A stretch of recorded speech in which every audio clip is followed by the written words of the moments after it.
Assalamualaikum warahmatullahi wabarakatuh.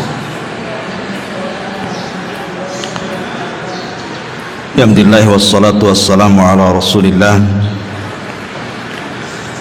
wa ala alihi wa sahbihi wa mawalah wa la hawla wa la quwata illa billahi wa ba'du. Alhamdulillah, di pagi hari ini kita bisa duduk kembali untuk bertalabul ilmi. Salawat dan juga salam kita aturkan kepada Rasul kita Nabi besar Muhammad sallallahu alaihi wasallam. Kajian di pagi hari ini kita akan membahas satu hadis Nabi sallallahu alaihi wasallam yang sangat pendek tetapi syarat dengan makna.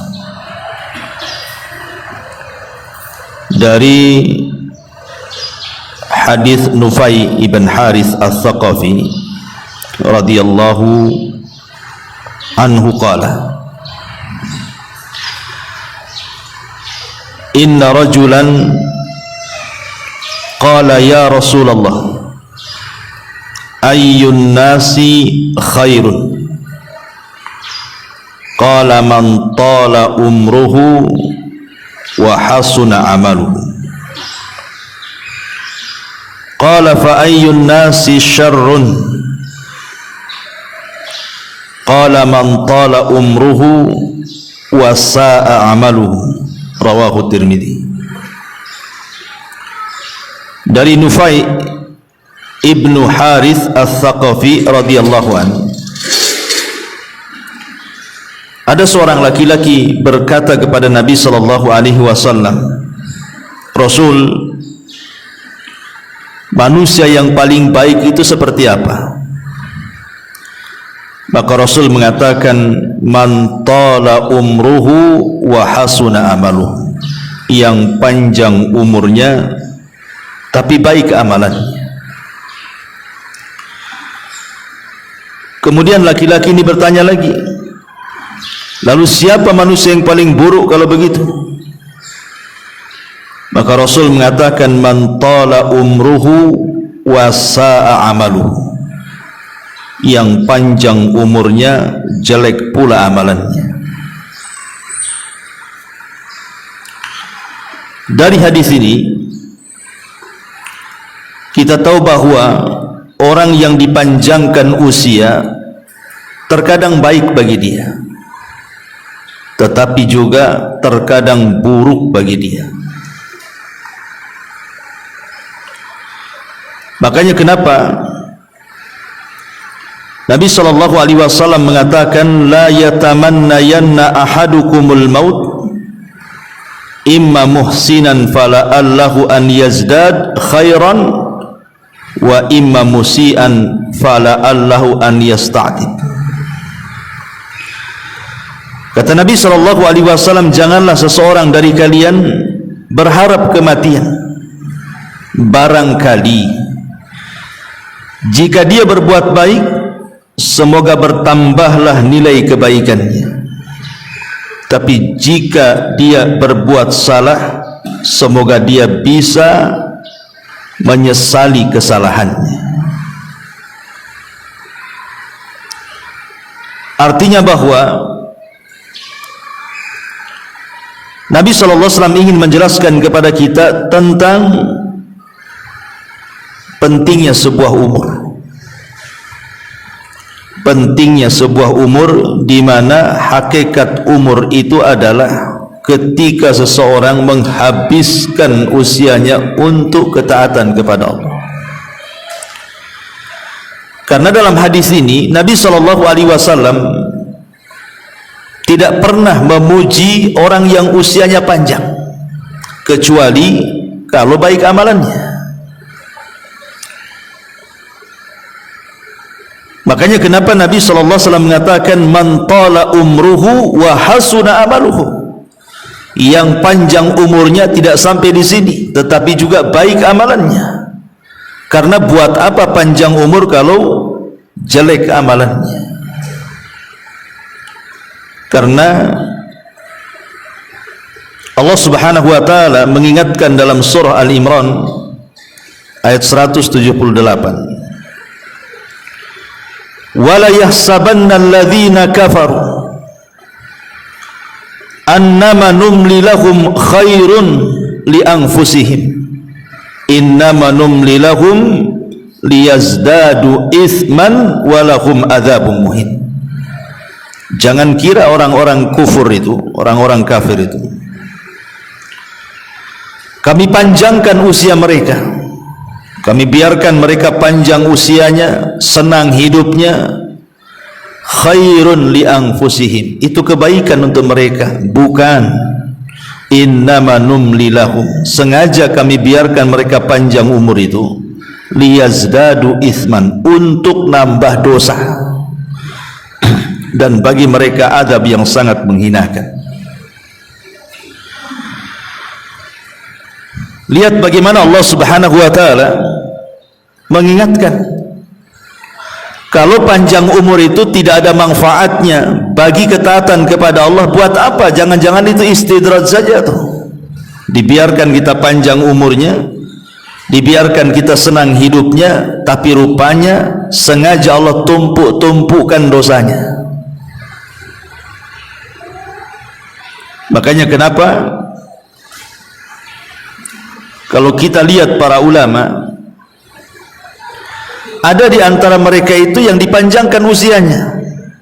Contoh pamannya Imam Ahmad, usianya 74 kemudian meninggal. Atau Imam Malik lah, lebih lama lagi Imam Malik itu usianya, ada yang mengatakan 83 tahun, ada yang mengatakan usianya 84 tahun baru meninggal. Kalau Imam Syafi'i mungkin lebih muda lagi meninggalnya, ya, nggak salah sekitar 50 tahun usia dia. Tapi ada ulama itu justru lebih muda lagi meninggal, seperti Imam Nawawi yang kitabnya sudah kita kaji kemarin, Arba'in Nawawi, itu di usia 44 tahun meninggal, tapi membuahkan karya yang luar biasa. Tidak ada satupun ma'had atau pesantren di negeri ini kecuali membaca kitabnya Arba'in Nawawi, ataupun karya lainnya Riyadhus Shalihin, atau karya lainnya Syarah Sahih Muslim, dan banyak ya karya-karya beliau berkah. Walaupun pendek usianya tapi berkah. Tapi banyak orang-orang yang dipanjangkan usianya sampai mungkin 100 tahun lebih, tidak pernah dikenang namanya karena tidak berkah umurnya. Lah yang kita inginkan, kalaupun kita berdoa kepada Allah Subhanahu wa taala dipanjangkan umur itu, maksudnya untuk memperbanyak ketaatan. Dan itulah doa yang didoakan oleh Rasul kepada Anas bin Malik kan. Ketika ibunya membawa Anas bin Malik, usianya Anas ketika itu 10 tahun, datang kepada Rasul dan mengatakan, ya Rasulullah, wahai Rasul, ini Anas putraku, jadikan dia pembantumu dan doakan dia juga. Apa doa Nabi?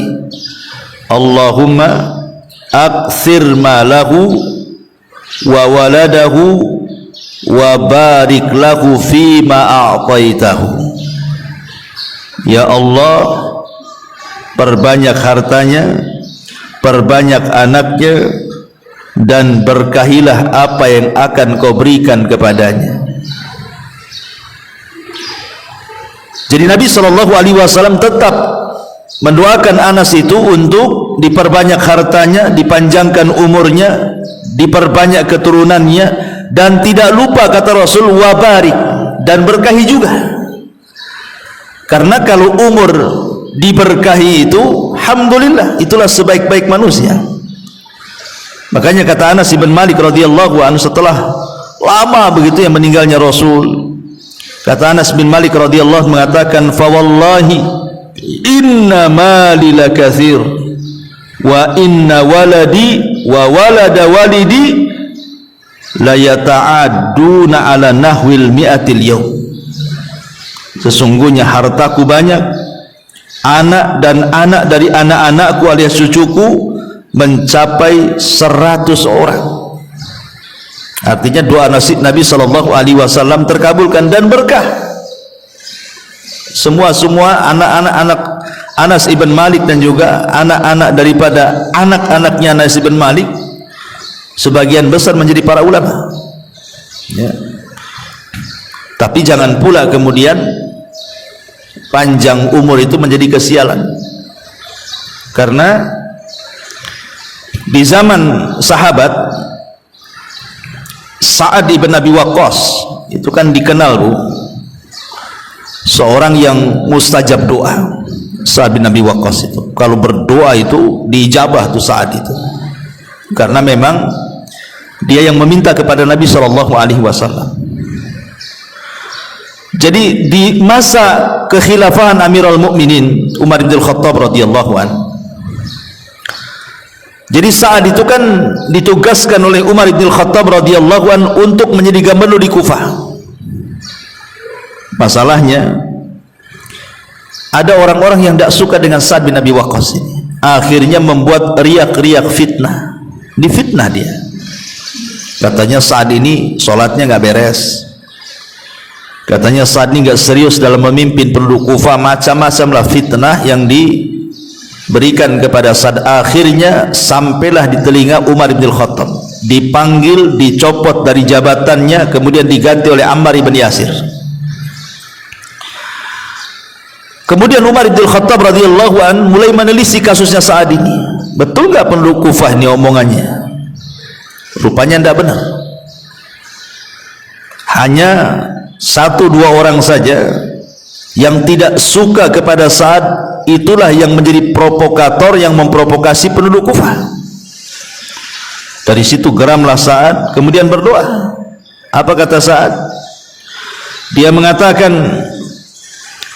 ya Allah, Allahumma in kana abduka hadha kadhiba qama riya'an wa sum'atan fa'atil umrahu wa atil faqrahu wa arridhu bil fitani. Ya Allah, kalau memang ucapan orang itu dusta terhadap diriku, aku tidak pernah melakukan mereka ucapkan, dan dia mengucapkan seperti itu karena ria dan sum'ah saja, panjangkan umurnya dan panjangkan juga kefakirannya, kemudian berikan sebanyak-banyaknya fitnah kepada dia. Itu doanya Sa'ad bin Abi Waqqas karena merasa pihak dizalimi masalahnya kan. Akhirnya berselang waktu panjang sekali, rupanya orang yang didoakan Sa'ad itu betul-betul panjang umurnya, panjang sekali umurnya, dan dia menjadi orang yang sangat fakir. Tidak ada orang fakir di Kufah kecuali dia, tidak punya rumah, tidak punya apa-apa, dan dia pun menjadi peminta-minta di jalan. Kemudian banyak orang mencela dia. Tentu umur yang seperti ini tidak berkah, walaupun panjang umurnya kan, karena panjang umur karena doa orang yang dizalimi. Masalahnya nggak berkah umur yang kayak gini nih. Dan kasusnya sama juga kepada Sa'id ibn Zaid, satu di antara 10 sahabat yang dijanjikan masuk surga. Jadi dia kes dengan seorang wanita namanya Arwa bintu Uwais, Arwa bintu Aus, ya, radhiyallahu an. Sa'id ibn Zaid ini ibn Amr ibn Nufail ini bermasalah dengan seorang wanita jahat namanya Arwa bintu Uwais kalau nggak salah. Jadi Sa'id ibn Zaid ini kan punya kebun, kebunnya luas, kemudian banyak pula di situ pokok-pokok kurma, dan di situ ada sumur. Kita lihat di zaman itu air sangat mahal kan gitu ya. Tiba-tiba kemudian si wanita jahat ini mengklaim bahwa itu tanah-tanah dia itu sumur-sumur dia, itu pula pokok kurma dia. Bersumpah-sumpah. Akhirnya kemudian kasusnya sampai kepada Marwan ibn Hakam yang ketika itu menjadi berkuasa di situ. Kemudian Marwan pun memanggil Sa'id ibn Zaidin, betul enggak itu tanah milik orang, ku ambil. Karena wanita itu mengklaim itu tanahnya, sumurnya, kemudian pokok kurmanya. Jadi Sa'id ibn Zaid ini sambil menangis dengan mengatakan, mungkinkah aku mengambil lahan orang, sementara Nabi SAW mengatakan barang siapa yang mengambil tanah satu jengkal saja akan dikalungkan 7 lapis ke bumi pada hari kiamat. Mungkinkah saya mengambilnya? Sambil menangis tuh, ya. Sa'id ibn Zaid, mustahil aku mengambil tanah orang, katanya. Kemudian dia mengatakan, tetapi sudahlah, kalau dia mengaku itu tanahnya, kuberikan tanahku kepadanya, kuberikan kurma itu kepadanya, dan kuberikan sak sumur-sumurnya. Kemudian dia berdoa kepada Allah, Allahumma in kana kadhibatan, Allahumma in kanat kadhibatan, ya Allah, kalau wanita yang mengaku-ngaku itu pendusta. Lihat doanya, fa'atil umroha, panjangkan tuh usianya, wa'ami basaraha, tapi butakan kedua matanya, waqtulha fi mazra'atiha, bunuh dia di ladangnya. Lihat doanya Sa'id bin Zaid ini. Subhanallah, wanita ini dipanjangkan usianya, betul-betul dipanjangkan sehingga dia bisa menikmati hasil kezaliman kebunnya. Akhirnya setelah dia tua, dia buta. Kemudian dia karena buta, tidak tahu arah di dalam kebunnya, kemudian dia terperosok masuk pula ke sumurnya itu, mati di sumurnya. Kan wanita ini juga panjang juga umurnya kan, tapi kan tidak berkah kan itu. Lah jangan sampai kemudian Allah Subhanahu wa taala memberikan usia panjang itu karena doa orang-orang yang kita zalimi itu. Ya. Atau mungkin kita diberikan usia panjang tetapi tidak ada keberkahannya, naudzubillah. Karena Allah tidak pernah memuji orang tua tuh, yang panjang-panjang usianya itu, kecuali kalau diikat dengan amal soleh baru Allah puji. Ya. Ma'asyiral muslimat yang dimuliakan Allah Subhanahu wa taala. Kenapa demikian? Karena Al-Qur'anul Karim ketika bicara soal orang-orang kafir yang menyesal dan mereka ingin kembali ke bumi supaya bisa beramal soleh, Allah Subhanahu wa taala singgung tuh orang-orang kafir itu dan mengatakan, awalam nu'ammirkum ma yatadzakkaru fihi man tadzakkar wa ja'akumun nadhir, kata Allah. Allah mengatakan, bukankah kami telah memanjangkan umurmu dalam masa yang cukup untuk dapat berfikir bagi orang-orang yang bisa berfikir, dan bukankah pula telah datang kepada kamu peringatan? Kenapa kau tidak berubah? Kenapa kau tidak beriman? Kenapa baru sekarang sadar ingin kembali ke bumi dan ingin beramal saleh? Kalla innaha kalimatun huwa qailuha, mustahil lah orang mati hidup lagi. Itu hanya dongeng-dongeng dia saja, kepengen seperti itu. Jadi Allah Subhanahu wa taala mengingatkan kan kepada kita soal usia tuh, soal umur tuh. Awalam nu'ammirkum ma yatadzakkaru fihi man tadzakkar. Sudahkah aku berikan umur cukup-cukuplah kepada kalian itu? Mungkin di antara kita ada yang dicukupkan usianya sampai 50, 60, 70 tahun, kan dah cukup tuh. Ya. Dan peringatan pun sudah Allah Subhanahu wa taala berikan kepada kita. Coba, mulai daripada rambut putih itu kan peringatan tuh. Oh, dengan rambut uban itu tandanya kita sudah menua dan sudah mendekati ajal. Kemudian dengan banyaknya penyakit yang Allah berikan kepada kita, yang dulu ketika di masa muda jaranglah penyakit-penyakit itu muncul, sekarang muncul pula sudah tua. Itu juga peringatan bahwa kita sudah dekat kan itu ya. Belum lagi mungkin sekarang ibu mendengarkan ceramah-ceramah ya, ngaji setiap minggu entah berapa kali, atau mungkin di YouTube, di radio, di televisi, baca makalah, mungkin dinasihati temannya. Kurang apa itu peringatan yang Allah kirim kepada kita itu? Awalam nu'ammirkum, bukankah aku sudah kasih umur? Kenapa kau tidak mengambil pelajaran dari peringatan itu? Maksudnya gitu.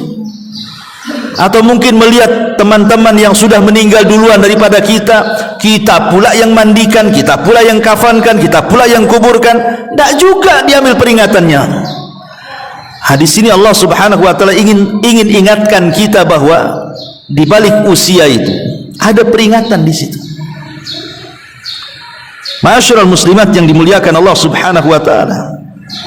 Makanya kenapa Nabi SAW sampai mengatakan, laisa ahadun afdal indallahi min mu'minin yu'ammaru fil Islam litasbihihi wa takbirihi wa tahlilihi. Kata Rasul, tidak ada seseorang yang lebih afdal di hadapan Allah. Tidak ada satupun manusia yang lebih afdal di sisi Allah Subhanahu wa taala kecuali seorang mukmin yang dipanjangkan umurnya, tetapi ia gunakan untuk tasbih, untuk tahmid, untuk takbir, untuk tahlil, alias mengingat Allah Subhanahu wa taala. Baru tuh kalau seandainya usianya dipanjangkan dalam rangka mengingat Allah, itulah sebaik-baik manusia di sisi Allah Subhanahu wa taala. Masalahnya, Bu, terkadang Nabi SAW kan sudah mengatakan dalam hadisnya, al-mu'minul qawi khairun wa ahabbu ilallah minal mu'minidh dhaif. Mukmin yang kuat itu lebih baik dan lebih dicintai Allah dibandingkan mukmin yang lemah. Wa fi kullin khairun. Kemudian kata Nabi SAW, namun keduanya tetap memiliki kebaikan. Baik mukmin yang kuat ataupun mukmin yang lemah, dua-duanya memiliki kebaikan. Walaupun Allah lebih mencintai mukmin yang kuat dibandingkan mukmin yang lemah, tapi dua-duanya ada sisi baiknya. Kemudian Nabi SAW mengatakan, ihris ala ma yanfa'uk, ihris ala ma yanfa'uka wasta'in billahi wala ta'jaz, wa in asabaka syai'un fala taqul law anni fa'altu kana kadza wa kadza, walakin kul qaddarallah wa ma syaa fa'al. Kata Nabi SAW, bersemangatlah atas hal-hal yang bermanfaat bagimu. Maknanya apa? Kita disuruh meraih sesuatu yang bermanfaat bagi kehidupan kita. Karena ada manusia itu yang di depannya alat-alat itu bisa dimanfaatkan sebenarnya untuk akhiratnya, tapi dia tidak mau ngambil manfaat, itu masalahnya. Contoh yang sederhana saja, handphone lah. Handphone ini sebenarnya barang yang sangat bermanfaat sebenarnya untuk akhirat kita, karena di handphone itu ada Al-Quran, di handphone itu ada hadis-hadis Nabi. Sekarang ini kan ada ceramah-ceramah, ada wejangan-wejangan, ada artikel-artikel agama, seolah-olah disingkat. Yang dulu ibu itu ya, kalau ingin membaca sebuah artikel atau ingin mengetahui sesuatu harus beli buku dulu tuh. Zaman dulu kan harus beli buku, Bu. Saya aja dulu waktu masih di pesantren itu kepengen buku ini, Bu, harus beli, ngumpulin duit, beli kitab. Dan harganya itu, kitab itu mahal di zaman dulu tuh. Alhamdulillah, Allah mudahkan, kitabnya sudah di handphone sekarang. Qurannya sudah ada di handphone, tafsir-tafsirnya ada di handphone, syarah-syarahnya, semua syarah-syarah hadis-hadis ada di handphone semuanya. Subhanallah, artinya handphone ini kalau kita bisa manfaatkan, bisalah mengarahkan kita ke surga dengan usia kita yang kita habiskan depan handphone ini. Tapi berapa banyak yang ngambil manfaat dari handphone itu, coba? Kebanyakan orang pegang handphone itu ya untuk kakak saja itu tuh, tertawa dari pagi sampai malam kan itu. Atau mungkin hanya untuk nonton yang gak jelas dari pagi sampai malam saja. Ingat, semua akan dipertanggungjawabkan soal usia yang lewat dari kita. Satu nafas, hentakan nafas saja akan dipertanggungjawabkan. Karena itu menyangkut umur, itu menyangkut waktu masalahnya.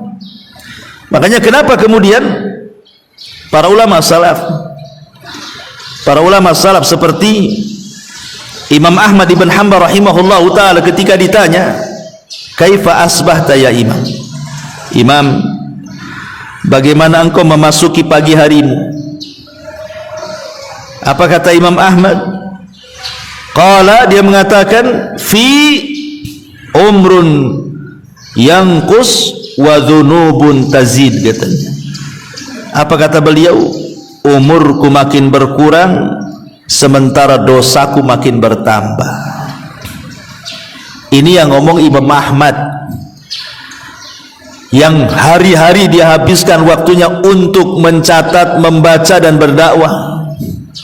Tapi dia mengatakan ketika ditanya macam mana pagi hari wahai imam, dia mengatakan setiap pagi umurku berkurang tapi amalanku tidak pernah bertambah.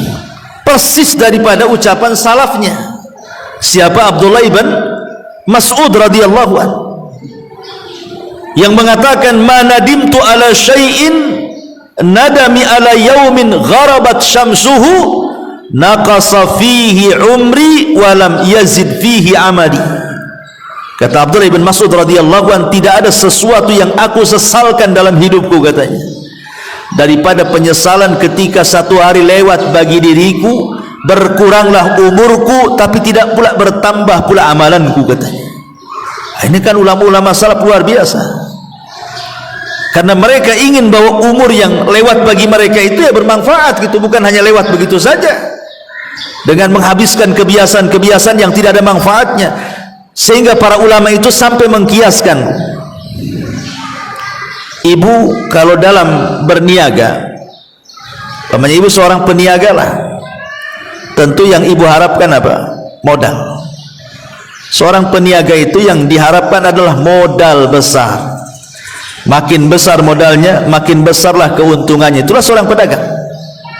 Lihat para pembisnis itu, sampai mereka untuk cari modal itu sampai utang-utang orang, kan begitu. Karena itulah ra'sul mal, itulah pokok harta dalam dunia perniagaan, itu modalnya tuh. Besar tidaknya sebuah keuntungan ditentukan oleh modal. Makin besar modalnya, makin besar untungnya. Kalau kecil modalnya, ya kecil juga keuntungannya lah. Tidak mungkinlah ibu usaha modal 200.000 pengen untung 10 juta, dari mana? Ya kalau ingin punya untung 10 juta per bulan, ya modalnya pun harus ratusan juta, kan begitu. Itu logika tuh. Lah ulama mengatakan, kalau modal uang itu istilahnya ra'sul mal fit tijarah, itu pokok harta dalam perniagaan, maka waktu itu adalah modal dari usia yang berjalan pada diri kita. Jadi waktu itu modal kita. Jadi kalau kita ingin untung di akhirat, mendapatkan surga Allah subhanahu wa ta'ala, perbesar modalnya. Artinya apa? Gunakan waktu dalam usia kita ini sebaik mungkin, gitu loh. Makin banyak kita gunakan waktu ini untuk beribadah kepada Allah azza wa jal, berarti makin besar keuntungan kita di akhirat tuh. Tapi makin sedikit waktu yang kita gunakan untuk beribadah, ya jangan harap ingin mendapatkan keuntungan besar di akhirat.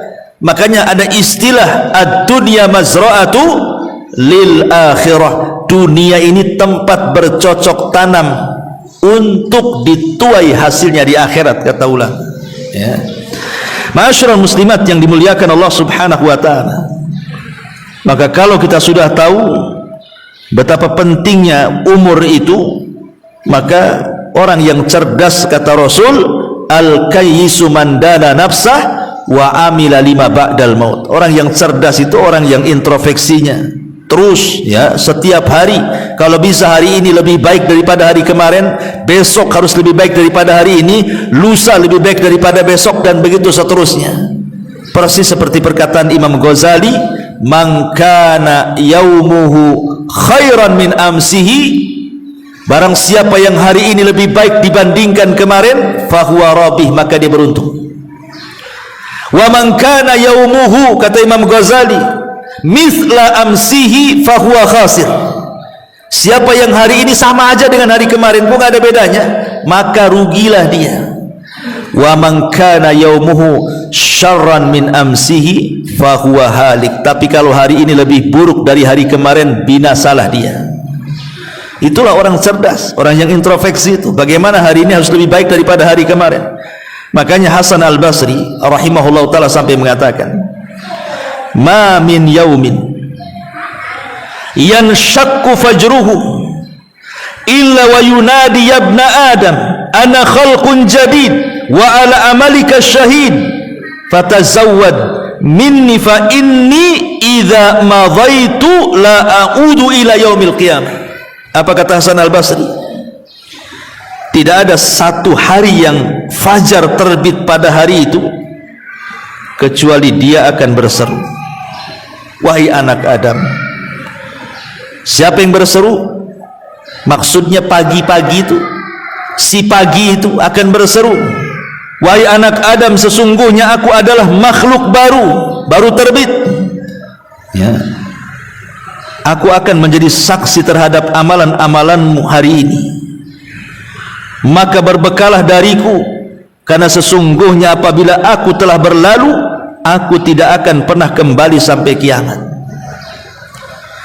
Seolah-olah Hasan Al-Basri ingin mengatakan, kalau seandainya matahari terbit di pagi hari itu bisa bicara gitu maksudnya, maka matahari itu akan ngomong sama kita seperti itu dan mengatakan, saya ini makhluk yang baru terbit hari ini, sesungguhnya aku akan jadi saksi untuk amalan-amalan kalian di hari ini, maka berbekalah dariku, karena kalau aku berlalu tidak akan pernah kembali sampai hari kiamat.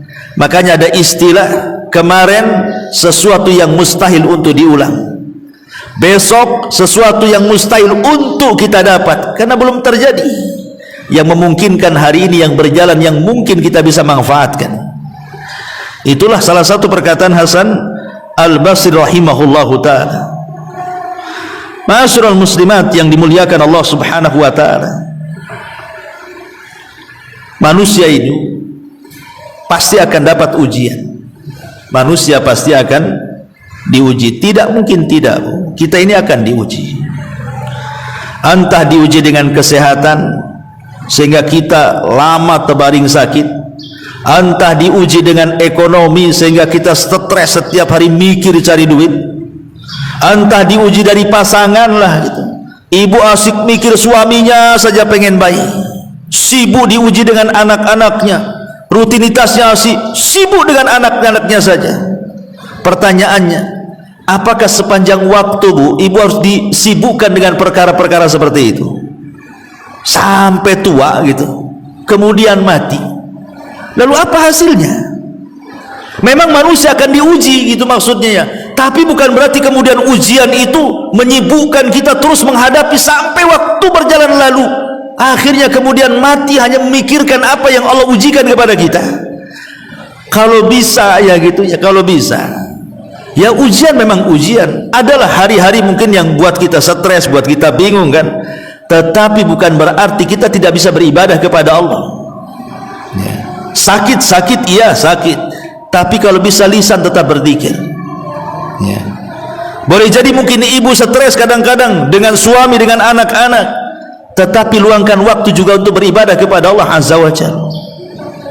Sebab disitulah kadang-kadang manusia diuji itu. Kalau sudah sakit udah lupa ibadah kan begitu. Kalau sudah miskin gitu ya, sudah susah cari uang, jangankan cerita hadir di majelis taklim, ke masjid sholat pun tidak. Nah, ini kan masalah ya. Atau diuji dengan kekayaan, makin lupa diri pula dia. Nah, jangan sampai kemudian waktu berlalu akhirnya tidak ada pula lah yang bisa kita manfaatkan dalam hidup kita dengan ibadah dan memperbanyak pahala di hadapan Allah, karena sibuk tadi menghadapi ujian tadi. Karena begini ya, ada sebuah syair yang mengatakan, tazawwad minat taqwa fa innaka la tadri idza janna al-lailu hal ta'ishu ila al-fajri wa kam min sahihin mata min ghairi illatin wa kam min alilin asyahinan minad dahri fakam min fatan amsa wa asbaha dhahikan wa qad nusijat akfanuha wa huwa la yadri wa kam min sigarin yurtaja tula umrihi wa qad udkhilat ajsamuhum zulmatal qabri. Seorang penyair mengatakan, ada mengatakan di perkataan Imam Syafi'i rahimahullahu taala, berbekalah ketakwaan, karena sesungguhnya engkau tidak tahu jika malam telah tiba, apakah engkau masih bisa hidup hingga di pagi hari. Kita tidak tahu kalau sudah tidur, Bu, apa ibu bisa bangun lagi? Tidak ada yang tahu. Ya. Betapa banyak orang-orang yang sehat kemudian meninggal tanpa didahului sakit, dan betapa banyak orang-orang sakit yang masih bisa hidup beberapa tahun lamanya.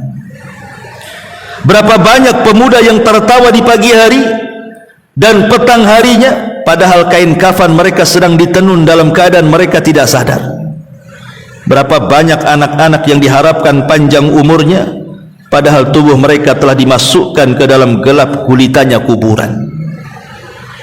Dari sini kita tahu bahwa, karena kan kita tidak tahu nih kematian nih kapan, dan usia ini terus berjalan kan gitu ya, maka orang yang cerdas itu kan harus mempersiapkan bekal sebelum kematian. Man dana nafsa wa amila lima ba'dal maut, kan itu. Makanya kenapa kemudian Nabi SAW ingin katakan sebaik-baik manusia man tala umruhu wa hasuna amaluhu, orang yang panjang umurnya tetapi baik pula lah dia amalannya. Ma'asyiral muslimat yang dimuliakan Allah Subhanahu wa taala, di dalam sebuah hadis atau di dalam Al-Qur'anul Karim, Allah juga mengingatkan dalam surah Al-Munafiqun ayat 9, ya ayyuhalladzina amanu la tulhikum amwalukum wala auladukum an dzikrillahi wa man yaf'al dzalika faulaika humul khasirun. Wahai orang-orang yang beriman, janganlah melalaikan kalian harta-harta kalian, jangan pula melalaikan anak-anak kalian. Dari apa? Dari mengingat Allah. Karena barang siapa yang kemudian melakukan itu, maka termasuk orang-orang yang rugi. Di sini Allah ingatkan lagi soal umur. Jangan umur kita ini disibukkan dengan harta lupa akhirat gitu ya. Disibukkan dengan anak-anak lupa akhirat. Karena kalau itu yang kita mau, kita habiskan umur kita hanya untuk cari duit saja, cari harta saja, dan sibuk hanya mikir anak jadi apa gitu ya, rugi dia ya. Makanya kenapa para ulama kalau bisa sibukkan kehidupan kita ini dengan 4 perkara. 1, perbanyak zikir kepada Allah Azza wa Jalla. Kemudian yang kedua, carilah amalan-amalan yang amalan itu bisa mengalir setelah kematian kita. Sebagaimana Nabi SAW mengatakan umpamanya, sab'un yajri lil abdi ajruhunna, ada 7 perkara kalau seorang hamba mengamalkannya pahalanya mengalir sampai kematiannya. Kemudian Nabi SAW mengatakan, di antara 7 perkara itu ilmu yang diajarkan. Kemudian man 'allama ilman, siapa yang mempelajari ilmu kemudian disebarkan, au ajra nahran, ataupun bersedekah air, au hafara bi'ran, ataupun menggali sumur, au gharasa nakhlan, atau menanam pohon pokok kurma dan kemudian setelah berbuah disedekahkan, au bana masjidan, ataupun membangun masjid, au warrasa mushafan, ataupun membeli mushaf dan diwakafkan, au taraka, ataupun di sini au taraka waladan yastaghfiru lahu ba'da mautihi, ataupun meninggalkan anak yang kelak akan memintakan ampun untuk orang tua setelah kematiannya. Jadi orang yang cerdas itu supaya umurnya tidak sia-sia, maka carilah amalan-amalan itu, Bu, yang sangat manfaat untuk kehidupan kita setelah kematian. Ya, semua amal itu bermanfaat, tapi seorang muslim kan harus memilah-milih gitu ya, supaya amalannya itu langgeng sampai kematian dia, sehingga pahalanya terus mengalir menjadi amal jariyah ya. Ma'asyiral muslimat yang dimuliakan Allah Subhanahu wa taala ya. Ini yang kedua. Yang ketiga, mudawamatu ala al-amali saleh, senantiasa istiqomah untuk beramal saleh. Istiqomah beramal saleh itu artinya tidak apa-apa bu, amalan itu sedikit, tapi yang penting terus-terusan, karena Allah itu tidak akan bosan dengan amalan kita. Kita yang akan bosan untuk beramal. Kalau kita kemudian memborong semua amalan kita, itu tidak akan langgeng itu ibadah kita itu, karena lama-lama bosan. Makanya sedikit-sedikit tetapi tidak membosankan, yang penting terus-terusan, itu jauh lebih baik. Kata Rasul, khairul a'mal adwamuha wa in qalla, sebaik-baik amal itu sedikit tapi terus-terusan ya. Sedekah ya, mungkin sedekah tak banyak ya, 100-200 ribu, banyak loh Ustaz itu ya, 10-20 ribu, oh masih banyak, ya udahlah 1000-2000 lah kan gitu. Yang penting kan terus-terusan tuh ya, tidak terputus sedekahnya ya. Karena ini yang diinginkan itu adalah fa amma man a'ta wattaqa wa saddaqa bil husna fasanu yassiruhu lil yusra. Yang kita inginkan itu fasanu yassiruhu lil yusra, sudah mudah jalannya, Allah mudahkan ya. Sudah mudah kita sedekah dengan walaupun tak banyak kan terus-terusan tuh, makin Allah mudahkan lagi, sehingga nanti ditutup kematiannya dengan itu. Awalnya apa? Membiasakan ibadah. Makanya kalau banyak-banyak ibadah nanti bosan. Kalau sudah bosan malas, kalau sudah malas ditinggalkan pula ibadah itu. Tapi kalau sedikit-sedikit ibadahnya itu, dia minimalnya tidak akan bosan dan terus-terusan. Boleh jadi Allah tutup usianya dengan itu. Itulah makna fasanu yassiruhu lil yusra itu artinya ya.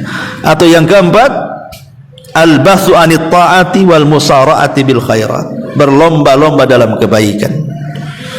Kata Nabi SAW, siapa yang mengunjungi orang sakit hari ini? Kata Abu Bakar, saya. Kata Nabi SAW, siapa yang puasa hari ini? Kata Abu Bakar, saya.